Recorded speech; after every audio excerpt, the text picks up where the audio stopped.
अस्सलामुअलैकुम। उम्मीद है कि आप सब खैरियत से होंगे।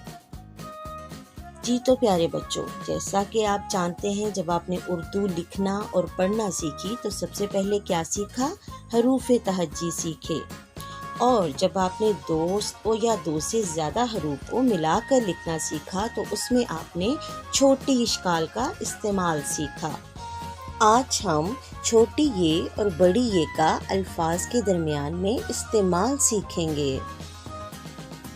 छोटी ये और बड़ी ये जब किसी लफ्ज़ के शुरू में आए तो इनकी आवाज़ एक सी होती है, लेकिन जब ये अल्फाज के दरमियान में आते हैं तो इनकी शक्ल तो एक जैसी होती है लेकिन आवाज़ तब्दील हो जाती है। यानी जब हम इनको लिखते हैं तो ये सेम शक्ल होती है, लेकिन जब हम इनको मिला के लिखते हैं तो इनकी आवाज़ मुख्तलिफ हो जाती है। गौर से देखें, इस तस्वीर में दो अल्फाज की मिसाल दी गई है, पेड़ और तीर। जब हम हरूफ को अलग अलग करके लिखते हैं तो दोनों ये की शक्ल मुख्तलिफ होती है, और जब हम इनको मिलाकर लिखते हैं तो इनकी शक्ल एक जैसी हो जाती है और हम इनको इनकी आवाज़ से पहचानते हैं। जब अल्फाज के दरमियान में छोटी ये आती है तो इसकी आवाज़ छोटी और बारीक होती है, जबकि बड़ी ये की आवाज़ थोड़ी सी लंबी और भारी होती है। अब हम इसको मिसालों के ज़रिए समझेंगे।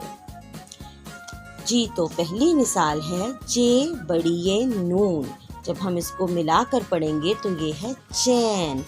क्योंकि बड़ी ये आया है तो इसकी आवाज़ होगी चैन, जिसका मतलब आराम है।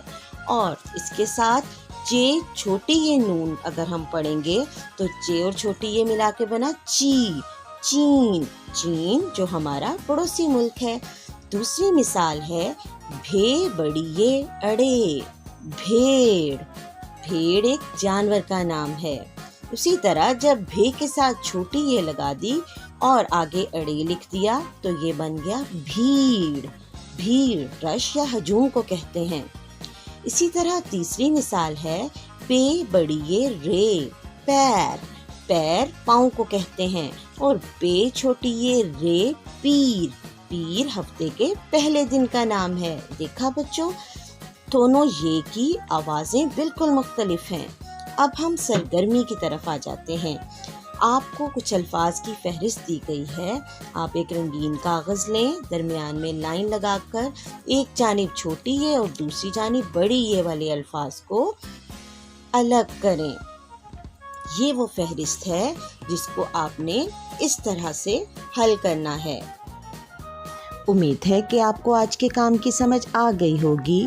Thank you for watching. Allah हाफिज़।